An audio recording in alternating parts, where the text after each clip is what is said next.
Well, thank you very, very much, everyone, for staying to the last session. Hopefully it will be a very interesting session because, as we all know, cables are kind of important for getting your power away and have caused a couple of problems in the past. So we've got some very interesting speakers, starting with the insurance aspect and telling us what has actually happened and working through what impact that has on the finance and the perception of finance and what we're going to have to get used to in the future because turbines are getting bigger, cables are getting bigger. And Iain on the end's the techie guy, aren't you, with technical solutions. So first off, if you haven't already, if you could switch your mobile phones off. There's no fire alarms planned, so if you hear the noises, disappear. And I'll go straight ahead and introduce Matthew, who's from the insurance sector, who's got a very good presentation I hope you find very interesting with quite a few numbers in it. Yeah, Matthew. not scary numbers, I hope. Oh, wow. There's a massive picture of me on the screen as well. Right. So, really, I've been working in the insurance industry for the past 12 years, and I've been focused primarily on power and renewable energy, in particular offshore wind. What I've got here is a typical capex for a fairly large-scale offshore wind farm. It's a 504 megawatts, water depth's about up to 32 meters, and the ECV for this project is about 2.2 billion euros. I think what you can see in red there is that the cables approximately are 11% of the capex of this project. So that's 11% of the capex of the project is in the cables. And what I'm going to show you now is where, from the insurance side, we see all the claims. So just bear that in mind. Insurers look at the sort of most risky part of an offshore wind farm, and that's got to be the substation. The substations on this particular wind farm are fairly expensive. You can see each one there is about 85 million euros. So an insurer will look at that and say, well, that's a single point of failure. That's going to cause the most losses. That's going to be the most expensive thing to repair. But really, what I want to try and get to when I show you the statistics of where we actually see the claims is that it's not the substation that is causing all the issues. It's, in fact, this 11% in the cables. So 11% of the capex, but 40% of all claims that we see on the insurance sector. So if I see 10 claims, I can guarantee at least 4 of those are going to be cable related. So we've built up a little database over the last decade or so, just collecting all of this claim data. And we drilled into it and said, wow, okay, that's quite a large number. If it's only 11% of the capex and equates to 40% of all the claims, I wonder how much in terms of monies actually does that equate to? Well, 83% of all insurance money being paid on offshore wind relates to cables. And that is a huge amount of cost. So when you're wondering, sitting there looking at your policies and thinking why the deductibles for cables have slowly been increasing over the last decade or so, well, then you look at the statistics, and then that gives you a reason why. So what we did was we drilled further into these actual cable costs and said, well, out of that, what makes up all of the costs? No surprises there. You're in the marine environment, cable claims, 65% of all the costs are in the vessels. No surprises there. So, what other statistics can we give you? Well, the average claim cost, typically for a cable claim, is about 2.2 million. For an inter-array cable, it's somewhere between 1 to 3.8 million if you damage one of those. For an export cable, typically 132 kV, you're looking somewhere between 7 to 25 million. That's a huge range. Well, what's the difference between a 7 million incident and a 25 million incident? Well, I'd say that the 7 million incident occurred during the construction period. Your vessels are still there, your contractors are still on site, the spares are nearby and readily available, jointers are available. The 25, and occurs in summer. The 25 million occurs during your operational phase, your extended maintenance phase. It's occurred in November, December, so it's winter. Your contractors are demobilized, so you have to pull vessels from the spot market. So there's a huge variance in the sort of average claim cost that you're looking for. out of the last 60 construction projects, 57 have experienced cable claims. So to say that you're almost guaranteed to experience a cable claim is not an understatement. And as we discussed, the vessel costs are the main contributor. From the left there, we can see a cable lay barge, then we can see a DP vessel, a dynamic positioning vessel, and another barge there, typically used in these cable repairs. So, what is the root cause? Well, I think during the construction phase, predominantly what we're seeing is poor workmanship, mechanical damage, and small amount of failures related to storm and electrical failures. And that's more during the construction. Why are they so common? Well, I don't know how many cable installers we have in the room today, but poor workmanship seems to come up high. Subcontractor inexperience, recklessness due to tight deadlines. It's never sort of number one inter-array cable that gets looped or beyond the MBR. It's number 149 in the works. You know, the subcontractors promised its assets somewhere else. The vessel's due to go somewhere else. They spend a lot of care and attention. The marine warranty surveyors on the first one. It's always near the end where we see second end pull-in issues on inter-array cables, for instance. Use of the wrong vessel equipment for the task. That's been a common cause as well for some of the mechanical damages, especially with ploughing incidents. And I've got some slides to show you some of the actual consequences of these incidents. I think inherently cable laying is complicated. If you've got a farm with, say, 50 turbines, that's 100 inter-array cables that need to be installed. So that's a lot of repeat operations. You know, you're intrinsically working in a marine environment. It's not straightforward. You're at the mercy of the weather. So now let's talk a little bit about some of the claims that we've seen. So this was an onshore joint pit, as you can see. And really, it's nothing so special. You know, joint pits fail, joints fail. This is onshore. It's relatively inexpensive, 1.2 million euros to repair. But the issue with this, and the reason why I've included this slide, is actually not because it was an onshore joint failure, but because this onshore joint was never in any of the as-built records. The contractor performed an onshore joint because they had cut the cable too short and failed to mention this to the project team. So nobody knew that this joint pit even existed. When the failure of the offshore cable occurred, everyone suspected a failure in the offshore section of the cable. So the developer went out and mobilized the vessel and spent 16 million euros doing an offshore repair on a joint, and then realized actually the failure is onshore.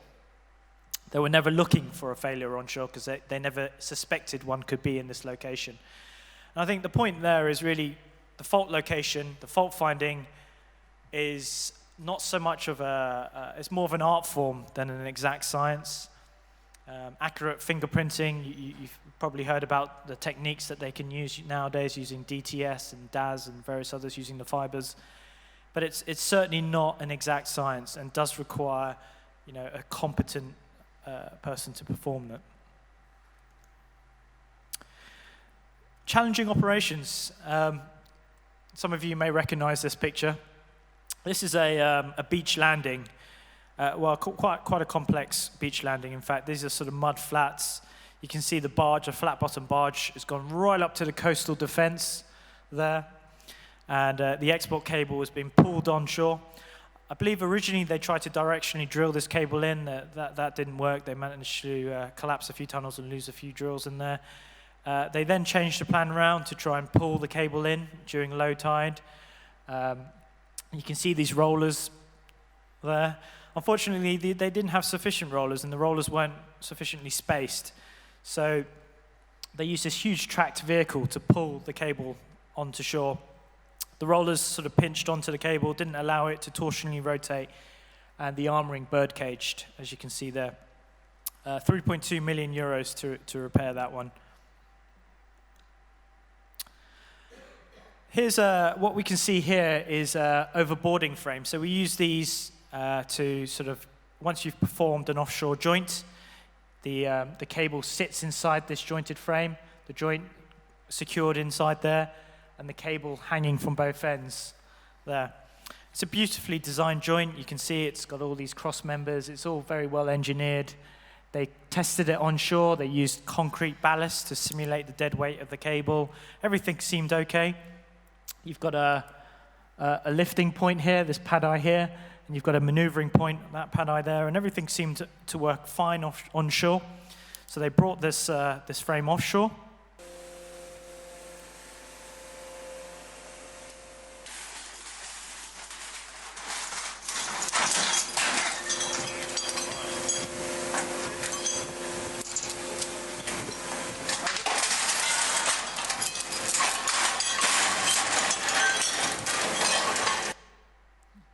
So would anyone like to guess what happened there then? So let's just go back to the previous slide. So they've got a beautifully designed frame. It's been fully tested. They've simulated the weight of the cable. The lifting angle at 45 degrees to the hoist. Everything looks fine. But have you noticed that they haven't color-coded the pad eyes? One's a maneuvering pad eye, one's a lifting pad eye. But there is no color coding on there. And during the toolbox talk offshore, and everyone's busy and everyone's predisposed, they've hooked it up incorrectly. So they've hoisted it using the maneuvering pad eye, and they're controlling it using the lifting pad eye. So if you can look here, they're lifting it from the wrong section. And you keep an eye on the guy in the blue helmet, and he gets out of there pretty quickly.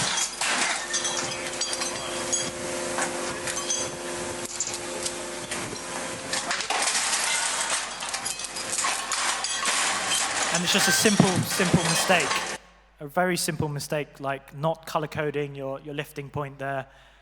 And the guy with the blue helmet got out there pretty quickly. But in the last 2 fatalities I've witnessed offshore, they've all been due to lifting activities, heavy lift activities. And that was circa 3.7 million to perform that repair. Here's another one. It's a cable that's being simultaneously laid and plowed into the seabed at the same time. Everything was going fine until they hit a bit of hard sediment, and the forward speed of the vessel slowed down. Unfortunately, the operator on the cable didn't realize this and was still paying out cable at a similar speed, and a slack formed in front of the plowshare. And sure enough, the plow ran over the cable and fouled its own cable. And then when we looked into the root cause, I mean, the operator had just had about 4 or 5 different monitors. He had to tap between different screens. It was just an information overload. There was no way he could have looked at all that data and really made the right choice at the right time there. That resulted in another €4.5 million claim there. Inter-array cables. So we talked about export cables just now. The sorts of issues we see with these inter-array cables is often, like I said, where the contractors have promised their assets elsewhere. They're all lump sum. They're all very cost-driven projects. And it's never the first one where the marine warranty surveyor is sitting on top of them. It's usually near the end of the projects where maybe they're not following the procedures quite as closely as they should have been. And accidents happen. In particular, you don't manage the catenary correctly. These cables have been on a drum their entire life. Their cable bend memory wants to sort of alleviate any stresses. And by forming a loop, it can do that. And then forming a loop in an inter-array cable is not so bad. If you can catch it early, you can stabilize it, you can put a frame on it, you can lock it in place, and it will survive 20 years. It's when you don't know that there's a loop in the cable and you start pulling it in, and then you tighten that loop up way beyond, in excess of the MBR of the cable, the minimum bend radius, and then that cable is damaged, and typically you would just relay that length of cable. Here's another interesting one. What we can see from here is a barge. It needed to get to this position here on the left. It got pretty close. The marine warranty surveyor said, look, if you make this certain rate of progress, you can make it to the end, and then just seal off the cable and mark it off, and we'll come back and joint it. You've got a small weather front coming in, but if you make this certain rate of progress, you should be fine. So the barge master carried on, and said, well, we're not quite making that rate of progress, but I think we can weather this out. I know my barge, I know its limits. I've worked here for a long time. I'm pretty sure we can hold out. And the storm came in, and it was much worse than what they thought it was going to be. And then the barge went into what we call a survival mode. So you see all of these lines coming out here. These are all anchors. It threw out all of its anchors in oppositely opposing directions in an attempt to weather out the storm. The weather front swung round and went almost beam on, and this anchor L4 here started to slip, and L3 started to slip. L4 is very close to an existing cable, so the barge master decided to say, well, okay, we can't have that slipping anymore, let's part L4. So they disengaged the anchor on L4, and then sure enough, the barge went off station by some 100, 200 meters and rolled the plow, rolled the cable, causing significant damage to both, as you can see here. So again, a barge master mistake there, 8.8 million worth of damage. This is one of those really expensive ones. It's an export cable that wasn't correctly terminated, and it happened in winter, so the repair was 25 million euros. Significant weather downtime on this repair. I'm running low on time here, but this is a vessel that is a barge that was carrying some export cable that was manufactured by a certain manufacturer in Italy, and it was on its way to a couple of projects in Germany. The suitability and towage surveys were all passed. However, the sort of ballast tanks inside this barge weren't sealed properly. During the towage, water got inside, started sloshing around. You can see it here just before it's about to set off, here on its maiden voyage, and here it is upside down. So that was 35 million pounds worth of export cable now in 3,000 meters of water. So lessons learned there. Significant delays to the project as well. Thank you very much. Is there any questions? Thank you very much, Matthew. We will take questions at the end. If there's anything immediately burning, just on a clarification on that one, I will take one or two now.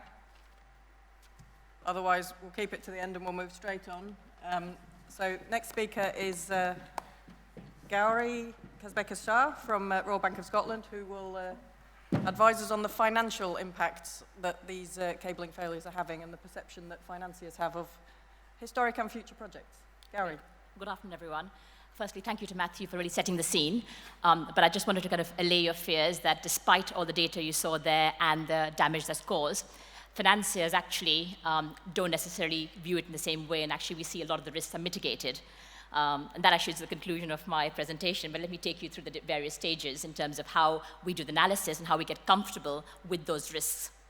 So just to note, as RBS, we look at the financing both in terms of the offshore wind farm itself, but also what's known as the OFTO, which is the main export cable. And essentially, due to EU unbundling regulations, the OFTO is seen very much as a separate project. It's built by the generator, but then gets sold to an OFTO that then operates it and receives a fixed availability revenue. So hence, it's got a different sort of credit analysis to what you would from the offshore wind farm. But either way, the important point to note is that essentially a cable fault, whether it be with an inter-array cable or with the export cable, is really switching off revenues for the owner of that element of the asset. So kind of just moving on, I wanted to kind of highlight very briefly, and apologies, I haven't got any sort of colorful pictures here, partly because I think the approval process in RBS is probably as difficult as consenting a renewable wind farm, what I understand. But from my side, I think it's just really to highlight that there's a lot of thought and a lot of complexities around the cabling side of things, which gets underestimated because of the cost being a small element of the total capex in a project. But the whole point is it is very high impact. It does impact the revenues, and that's essentially what we care about as lenders.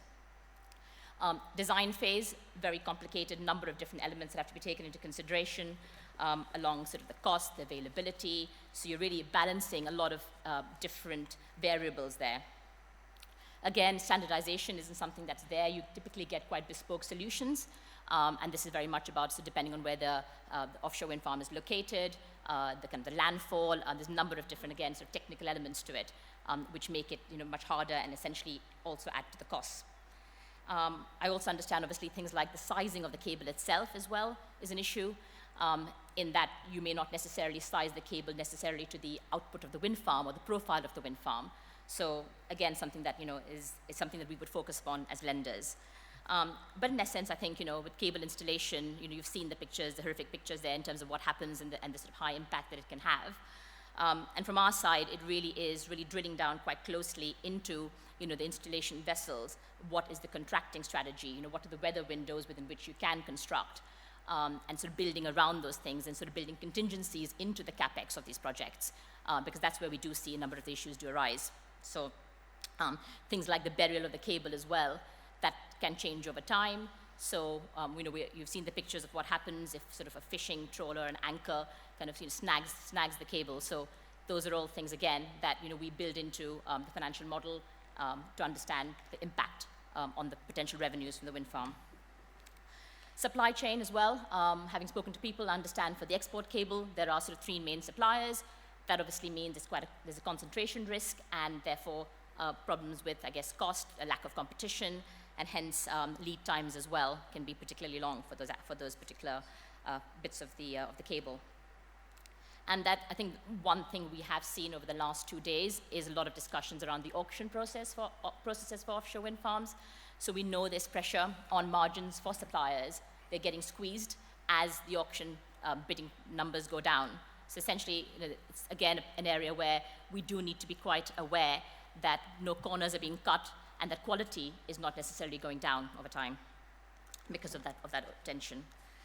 And then again, the offshore regime, I've talked about that, but essentially, it is about losing that revenue, and there are penalties that are paid for not meeting the 98% availability that the offshore needs to demonstrate, and that's very essential from the generator perspective. So although the offshore is not penalized for the wind farm's performance, it does need to be available. So if the wind farm is generating, it needs to be available to essentially provide a route to market. And operation side of things, we know a number of issues have also arisen in terms of cable damage during the maintenance of the offshore wind farm. So hence getting the routing right in the beginning of the cables, all of those things, is a whole sort of series of looking at the life cycle of the cable rather than just looking at it as in isolation during the construction phase or during the operation phase. So it's that sort of overview, holistic view of the cable. Okay, just moving on now in terms of remedies and mitigants. And this is why I think as financiers we can take a relatively backseat in these issues, because I think there's a number of structural protections that both the offshore regime have, but also around the offshore wind farm. So I've touched upon, obviously, the contingencies around construction, etc. But really what you have is a core group of very experienced lenders that understand these assets. So with the offshore wind farm, there are a good 20 banks that know the structures, understand the asset, and have really kind of through the years evolved as the technology has grown as well. Likewise with the offshore as well, again, core banks, and the offshore is actually seen, because of its relatively sort of fixed revenue and low cost and rather low technical issues, it's been seen very much as being a kind of a very fixed revenue base, and hence attracts a wider pool of investors. So this is really looking at the capital markets as well, and bond investors, the likes of LNG, MNG, etc., which just goes to show what a strong credit it is. And I will expand on that further as well. I think that one of the examples I wanted to highlight, which I think Matthew may have shown, I know you didn't refer to any names of wind farms, but there was one that had a 24 million claim, and that was Gwynty Moor, which recently, it is one of those that has a bond, an offshore bond on it, which means it's obviously it's got a credit rating. It's got an A3, investment grade credit rating. Now that, despite those issues, could still repay debt to the lenders, to the offshore, and therefore, although it was put on negative watch, it did not get downgraded. So it just goes to show that even with a claim of that size, the financing around it is so robust because of the regulatory protections, liquidity facilities, that actually, we can take a fair degree of comfort from that. We've talked about the asset itself, relatively simple from a technology perspective. We know, for example, that better O&M, monitoring of the cable, surveying the cable, making sure that this condition hasn't deteriorated is quite important, and all of that is obviously improving with time. I think the next point I think we've talked about is the offshore regulatory framework. And really what that does is there are penalties for underperforming. So if you sort of go below your 98%, then you do get penalized. But having said that, there are caps. So there's a 10% per annum cap, for example. So you know that even with underperformance, there's a degree of element of sort of protection that you would have as from a lending perspective. Equally, there are warranty claims, etc., that you can use under both the agreement that you have signed, the sale agreement with the offshore wind farm that sold the offshore, the cable line to the offshore. There's agreements there you can claim under warranties. You've obviously got the insurance element as well. So there's various other elements, I think, that really help you, give you the comfort. There's something that's called the exceptional events regime, and what that does is that you're essentially made whole for any loss of revenue, as long as you can prove that the event that occurred that damaged the cables was beyond your reasonable control, and that you essentially took immediate action to deal with it. So all of that just goes to show that, again, Ofgem does take a relatively understandable view of these things. With the offshore wind farm itself as well, it is incentivizing the offshore to make sure they're available, and then giving the offshore wind farm its revenue stream. Another protection under the offshore regime is around an income adjustment, and what that does is essentially will actually reimburse you for the repair costs, again provided that it's done, it was beyond your reasonable control to manage those costs, and that basically you have taken due consideration to act in a proper manner. So that takes me quite neatly on to the financing structures. So what these regimes have is essentially there's a lot of, there could be potential time delays by, under the insurance claims, under kind of getting your compensation from Ofgem. So in those circumstances, you could potentially even have a 2-year lag between actually receiving the compensation. So this is where I think the financing community has been able to adapt and kick in. And what we provide is additional liquidity facilities. So that is everything from having a reserve account for debt service. It could be a maintenance reserve account. It could be an emergency reserve account. But all of these are features that essentially will make debt whole and will repay debt. And that's what happened in Gwyn Timor, that it was the emergency reserve account and the debt service reserve account that really paid for that, for the big chunk of the claim, of the 24 million damage that was caused. Sort of worth noting as well, obviously insurance protections, and that we've actually found that as the insurance sector has become more familiar with the assets, that actually the premium have gone down, which actually has resulted in better cover ratios, and so definitely more positive from the debt side. So all of that just flows through in that there's just the knowledge and understanding of the asset class, which is reflected in the way that financiers react. And finally, sort of looking ahead. So this is really all about sort of what potential changes might change our view from this wonderful, comfortable place that we're in right now, and apply a degree of caution to. So we talked about technical elements, and there'll be more of that later. But I think obviously that's something that we as lenders would keep a very close view of, understanding what the developments are. We understand the fact that ultimately it's all about reducing cost. So higher voltage cables, absolutely. But with that comes additional risks. What are the contractor protections going to look like? Do we need additional contingencies for things like weather windows, etc.? So that's really where we do have to move very much in line with the technology advancing. Also, I think in terms of sharing of best practice amongst developers, at the moment you find that the auction process isn't particularly conducive to people sharing their experiences.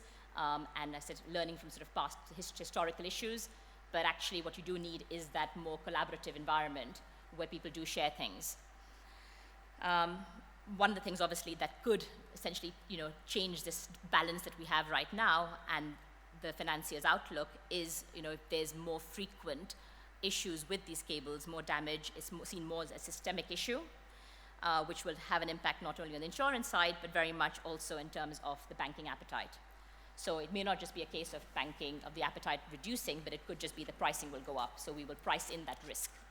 So that's just something to pay close attention to.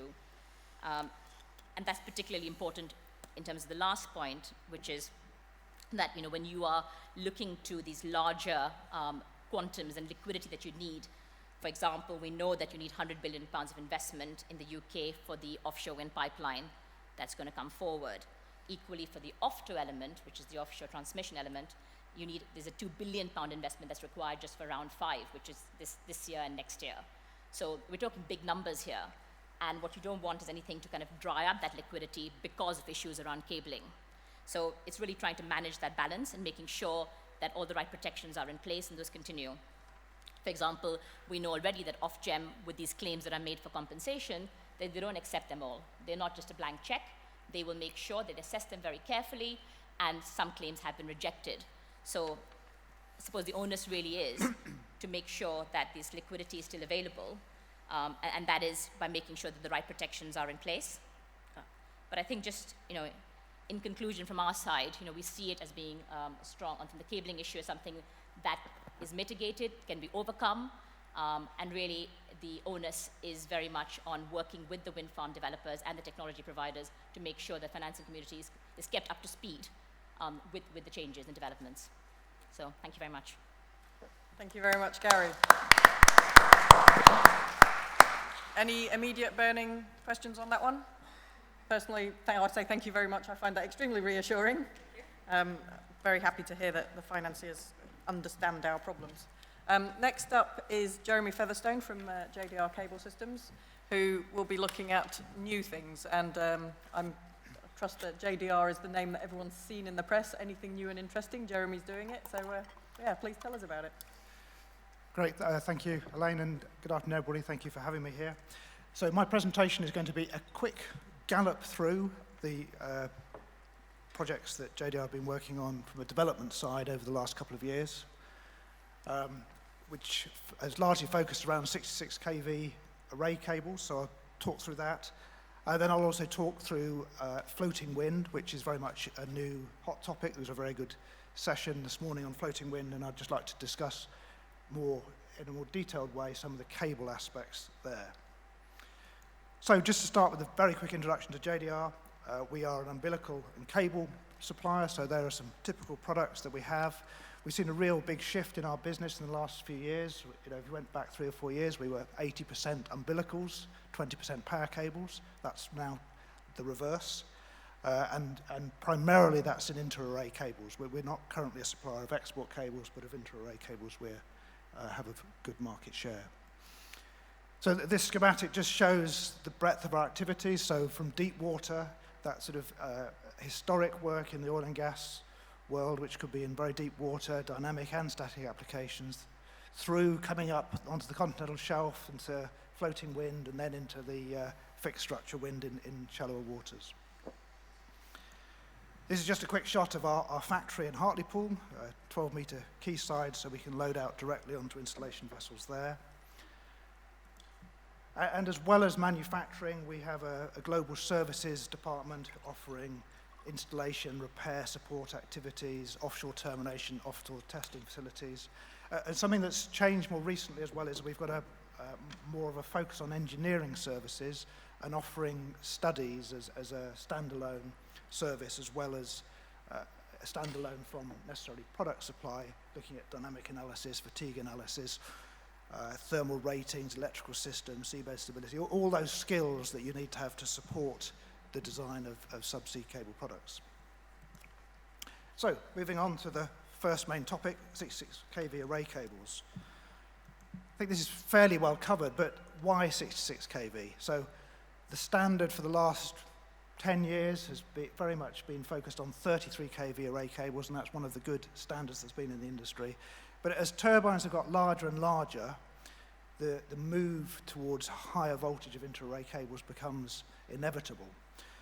So if we just envisage a 64 turbine wind farm, 500 megawatts, 7 or 8 megawatt turbines, and there's 2 graphics here, one on the left-hand side showing wiring for 33 kV and one on the right-hand side for 66 kV, single offshore substation in the middle. If I just now draw in the collector cables or the PCC cables, which take the power from the individual strings onto the offshore substation, the really striking difference is at 66 kV, you can link a lot more turbines on a single cable back to the offshore substation. And the really big impact this has is on reducing the total length of array cable in the field, typically 20 to 30%.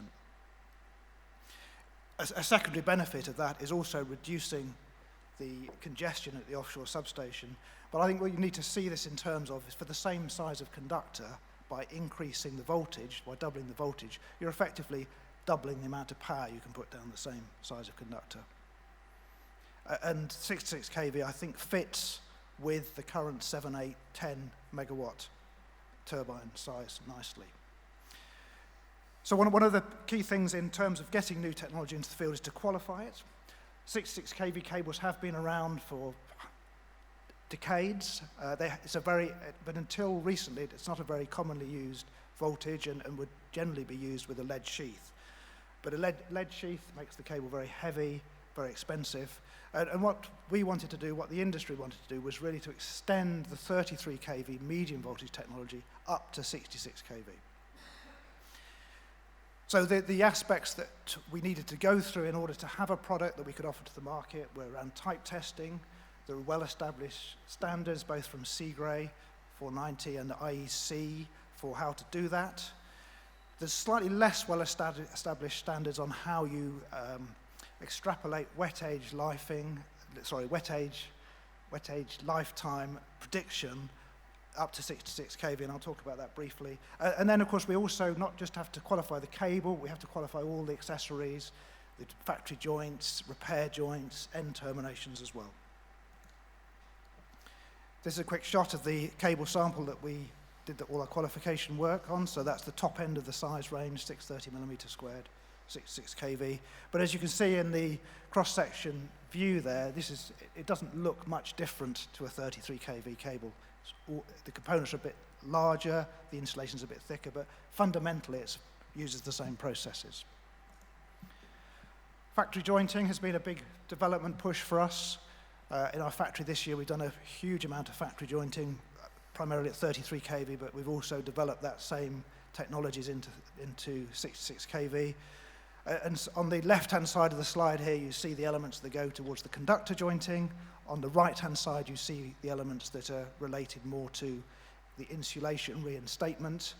The top image is of our clean room where we manufacture the tapes that are used in the insulation reinstatement. This shot just shows the precondition that's required for following the Seagray 623 standard of coiling, tensile bend tests. So these are all very well-established tests. And then, of course, there's electrical type testing, following thermal cycling, impulse testing, etc. I mentioned wet age testing. There's well-established standards for this at medium voltage. What's new has really been extending this up to 66 kV. And in order to provide both us and the market with confidence, rather than just taking existing data and saying we could scale it up, we've undertaken a whole series of full-size testing using the same test criteria. So what this has involved doing to date has been taking 66 kV cable, conditioning it, and then aging it by applying 3 times the operating voltage and at 500 hertz rather than 50 hertz, so 10 times the cycling for a period of 3,000 hours to simulate the lifetime of the cable. And then what we'd do is cut the cable into lengths, do some breakdown testing. And what this is really demonstrating is that we have a design margin at the end of the cable's lifetime. So we did a whole series of tests, as shown here. This is also amenable to statistical analysis, where you can then use that data to then predict what level of failure you're going to see in service for cables. And what we found from the work we've done is that all of this does support our design for a design life of over 25 years. Accessories testing was another part of it. Here we see some images of repair joints being tested, again following a Seagray standard. Left-hand side here we see some hyperbaric tests, so actually getting the cable wet under pressure, demonstrating levels of water penetration. And on the right-hand side is some testing of T-connectors into cabinets, and all of this type testing has now been completed. One of the common questions we get is around, well, what's the difference in weight and dimensions between 33 kV and 66 kV. I don't have time to go through this in any detail, but I think you can see from the numbers what we're looking at here is a small increase in diameter, small increase in weight, similar minimum bend radiuses. But what this means from the installation contractor's point of view is that we're not fundamentally changing the installation spread required to lay these cables compared to 33 kV array cables. So concluding points on 66 kV. We certainly see in service 33 kV array cables have very high reliability. We know there have been problems during installation, we know there have been problems with other parts of the system, but the fundamental cable reliability for 33 kV is very high. Cost reductions are sought by industry. We've seen at 33 kV that actually from wet aging tests at 33 kV, there's a very large design margin against the standards. This gave us some opportunity for optimization and innovation at 66 kV. As I hope I've demonstrated in that very quick gallop through, we've qualified that cable, we've demonstrated lifetime prediction through wet age testing. And it's good to see now that there are 3 imminent UK projects in UK waters which have specified 66 kV array cables, and those are all going into construction. So 2 of those are demonstrator projects, Aberdeen Bay and Blythe. We're supplying the array cables for Aberdeen Bay, Nexans are supplying them for Blythe. And then the big project has been East Anglia 1, which is a far offshore project, a very substantial length of cable, of 136 kilometres of array cable, which JDR are supplying. So, I think it's a good story here of going from the concept through the development process and now into production. Floating wind is the second half of my presentation. I won't go through the details, massive details about floating, but you can see floating has a great scope, really. It's got scope for industrialization. There's less offshore working required compared to fixed. There's a scope for much bigger turbines, scope for different geographies, and in many places in the world, it's the only way you're going to get offshore wind where there isn't a continental shelf. However, it does require dynamic cables, not static cables, and dynamic cables are different to static cables. In the UK, there are 3 demonstration projects coming up, which is well covered this morning. There's the Statoil High Wind Project, Kincardine Project, and the Hexagon Demonstration Project. So within the next year or so, we're going to have 88 megawatts in the UK of demonstration projects. Japan, Portugal. Japan's project has been going for some years. There's a similar project in Portugal. And what's the difference, though, between static cables and dynamic cables? So here's a shot of a typical static cable. It's only got a single wire armour. It's got a polyethylene roving outer sheath.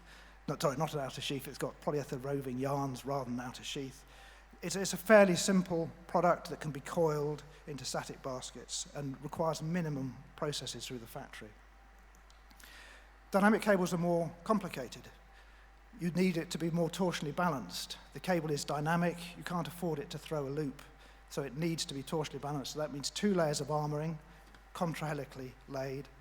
Also, you've got that consistent movement. So you need a PE outer sheath to provide protection on the outside and additional stiffness. But the final design is going to depend on the dynamic analysis, which tends to be project specific, and I'd just like to talk about that very briefly in the couple of minutes I've got left. One of the good things for floating wind, though, is that there is a massive amount of experience from the oil and gas industry in doing floating dynamic cables. They're very well established. Here's an example. This is Mari. This is between New Zealand and Antarctica, so one of the most exposed positions you could ever imagine. Where there's a dynamic power cable, which we built a few years ago, linking a floating production system to a fixed production system. In this case, it can become incredibly complex. You'll see that dynamic section there has 4 layers of armouring, the inner 2 of which are actually lead to provide as much ballasting to make the cable as heavy as possible. Now, I don't think we want it to get as complex as that in the offshore wind industry, but it'll come out of the dynamic analysis. So the dynamic analysis is a computer system, and it models basically what's going on. And it can look at the potential problems. So the problems could be extreme loading, fatigue, interference, and clashing. And there are different configurations. On the left-hand side, I just show some potential riser configurations which are used in the oil and gas industry, and even wind industry, because they're not all the same. There are different tension leg systems, different mooring systems that are used. One that has been used is a tethered wave, where you have a buoyant section in the middle, a tethering point near the seabed. And this then brings in additional hardware to provide that. So buoyancy modules, as well as tethering points, dynamic bend stiffness. And there are a huge number of project variables here. Not only is the configuration, which I've just kind of indicated at, but there's the floating structure's characteristics, how it moves, its RAOs, where it's the geometry of it. There's the whole mooring system, how heavy is the mooring system, how many mooring lines are there. There's the cable itself, how stiff is the cable, what's its diameter. And then, of course, there's all the met-ocean, the waves, the currents, the water depths, water density, the propensity for marine growth, which can have a massive effect, actually, on the dynamics, and as well as things like seabed friction. This slide just shows, so I've got 6 seconds left. This slide just shows some dynamic analysis in Orcaflex for offshore wind. And then once you've found a global system that works, that avoids clashing between the components at high energies, then you need to look at the local components, the local cross-section, to check that you have adequate fatigue life. Now, in terms of testing, there are 3 standards I'm aware of that relate to dynamic cable testing for offshore use, one C-grade, one DNV, and an ISO standard for umbilicals. All of those actually have a different focus, and none of them are exclusively for offshore floating wind, which tends to be much shallower water, lower tensions, which is good, but larger excursions compared to most oil and gas applications, so it will be different. And the test needs to be informed by dynamic analysis. But as an industry, we don't want every single project to have to run its own qualification work. So there is a question mark about what generic testing can we do that minimizes the need for project-specific testing. And that's one of the major things that we're working on now. This is my concluding slide. I think floating wind could become a really significant market. The oil and gas experience is extensive in it, and I really think it does de-risk here in this aspect. The dynamic cables will tend to be more project-specific, and the one thing I would really give a message from, and a lesson that we've learned in our oil and gas experience, is that because there's so many variables in the dynamic configuration, and potentially across the different supplier interfaces between who's doing the mooring system, who's doing the cable, who's doing the structure, who's doing the collecting the met-ocean data, and these can come in at different times in the build process, and for the end client point of view, can be very difficult to manage, and it really can be de-risked by having a substantive feed study at the beginning to try and finalize as best as possible all those components ahead of contracting. And finally, the appropriate cost-effective test and qualification program is an area that is now work in progress in the industry. Thank you very much. Thank you, Jeremy. I just want to remind everyone that if everyone's given permission, which I believe they probably have, all the presentations will be available on the All Energy website in about 2 weeks' time, so you'll be able to see them, download them there. We've got, well, in theory, we've got till past, but we don't really need that long, maybe 10, 15 minutes for questions. So I'll open the floor up to questions and come with my usual threat. If you don't think of any, I'll do my own.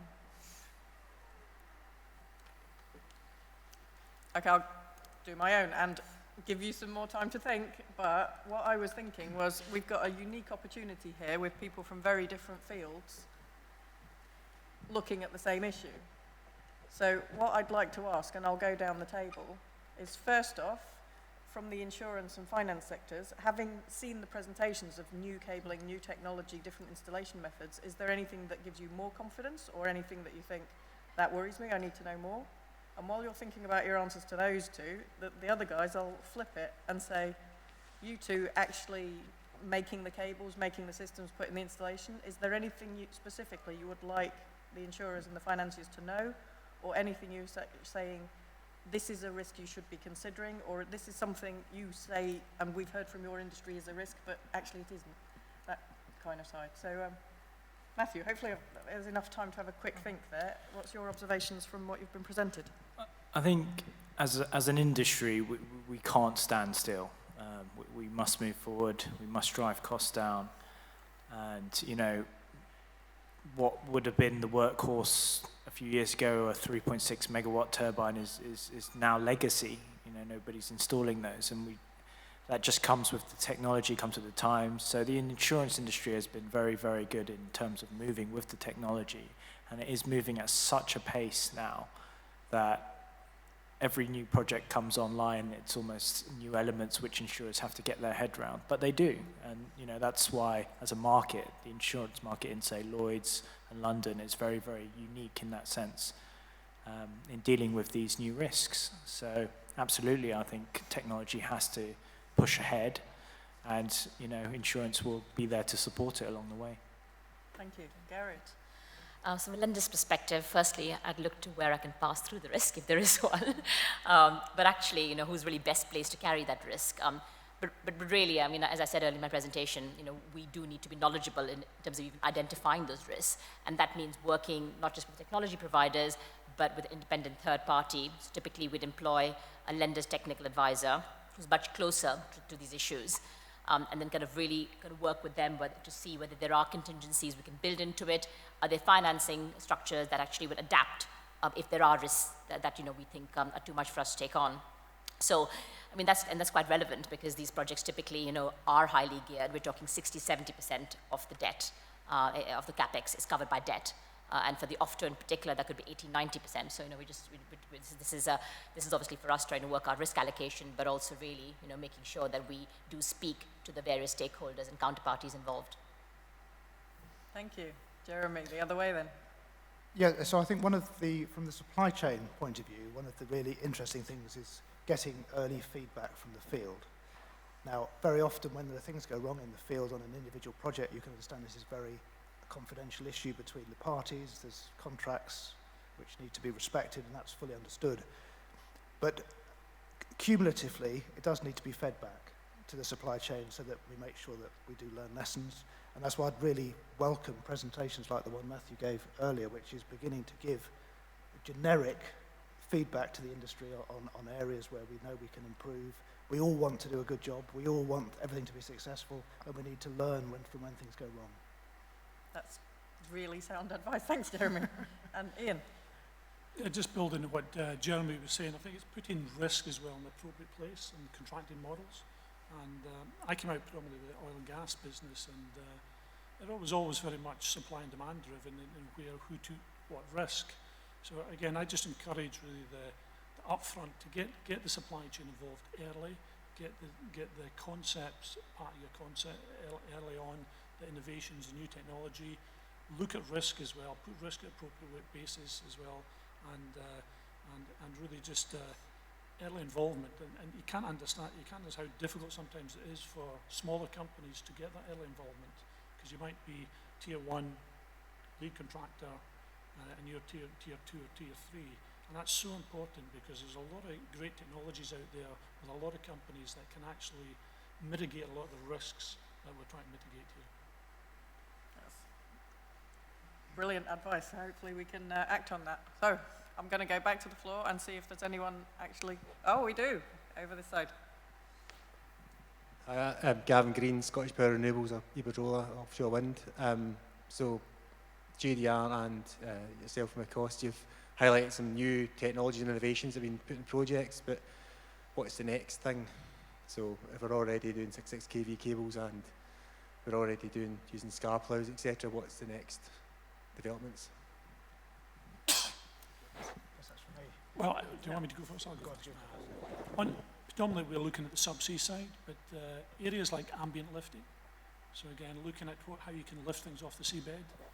So those are the sort of areas that we're looking at, and we've already developed proprietary sort of rights on how we can do that and lift something off the seabed in a different way than actually go down with a heavy lift or decommissioning, looking at even into other areas in the energy side, decommissioning activities. So these are the sort of technologies that we're looking at on the subsea side, ambient lifting.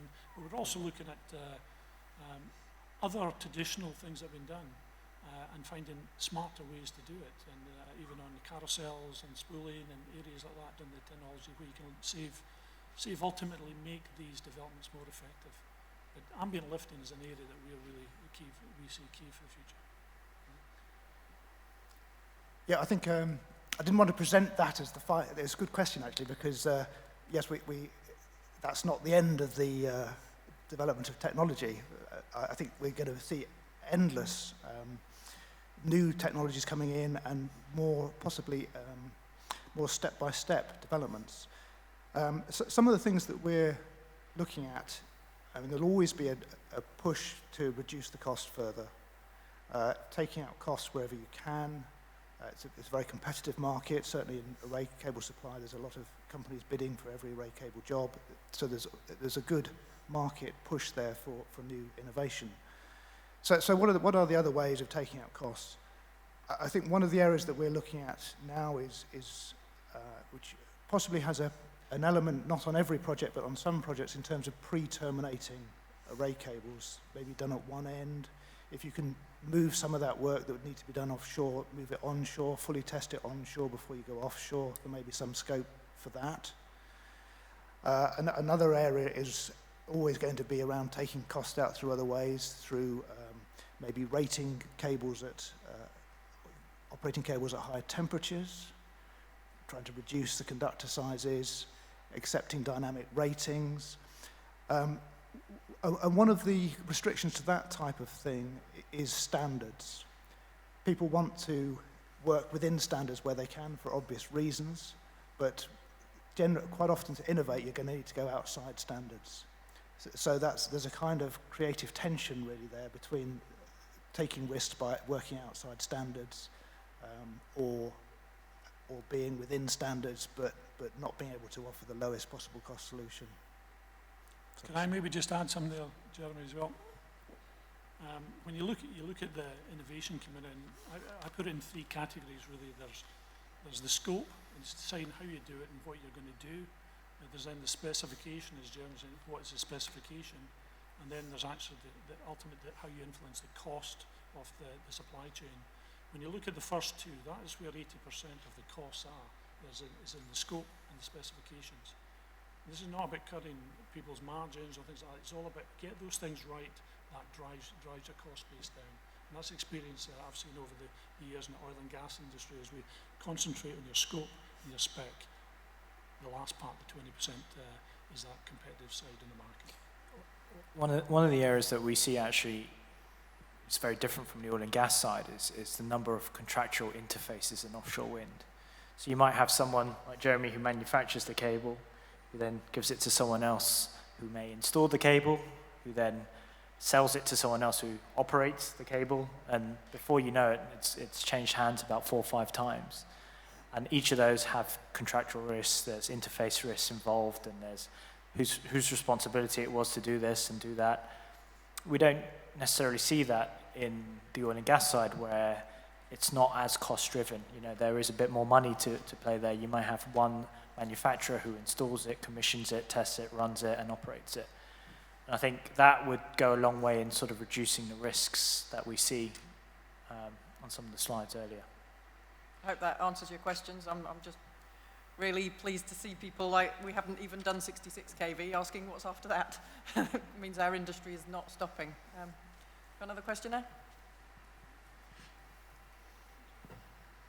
Hiya, it's Miriam Noonan from AORI Caspelt. I was wondering if much thought has been given for kind of how cable design will deal with life extension or replanting opportunities in the future. It's quite a long way off, but obviously needs to be thought about during design. I think that's one again for you, Jeremy. Sorry, I didn't quite hear the... Life extension, because we're looking at life extension of wind farms, and people look at the turbines, but obviously we need to balance the plant as well. Yes, so you mean using cables for longer than... Yeah, so cables that have been kind of initially designed for 25-year life, but have the opportunity to keep going an extra 5 or 10 years. and I think in practice, it's always dangerous to try and predict the future, but I think we will find that there are already quite a lot of subsea cables out there which have been there for 30, 40 years, which are still operational, and you'd hope that will also be the case in practice in offshore wind. And I guess one of the things that will come up in the next few years is going to be about trying to assess, what methods do we have to assess how much more life there is in a cable to decide whether or not it can be used for repowering activities. I'll also butt in and answer on that question because I am an electrical engineer, that's why I'm here. And cables and switchgear is typically designed for a 40 or 50 year life. We just happen to use it for 20 or 25 on a wind farm. So it's already there, but there are companies I used to work with that can do the life assessment, and even 50, 60-year-old cables, they're still going. I think the difficulty may be, though, if you change a 3 megawatt unit and stick a 7 megawatt unit on, is whether or not the 33 kV cable infrastructure can still handle that. And that's a slightly different assessment. That's a different assessment, so you're going to be stuck in that situation with a bottleneck. So it's a good question. One last question? Yep. Oh, competition. You got it. Hello, my name is Eugene. I'm from Iain. I had a question about the floating wind and the future. So it was interesting discussion in the morning, and I was wondering how the dynamic cables for the floating wind gonna affect the installation in the future, and maybe there should be some modification to the vessels in order to deliver. And this question is also related to oil and gas, because I work for Iain, it's more a dredging company or cabling. So within the Statoil, there's a huge share of experience, but how other players can get the insights, and so it's probably for a gentleman from JDR. And so it's most about the dynamic cables and the future installation in the offshore floating wind. So I guess one of the big differences will be that it's going to be further offshore.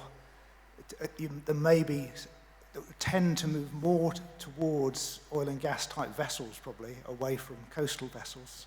So in terms of weather operating windows, there may be some shift there so it probably goes slightly against the dredging industry and more to the oil and gas industry.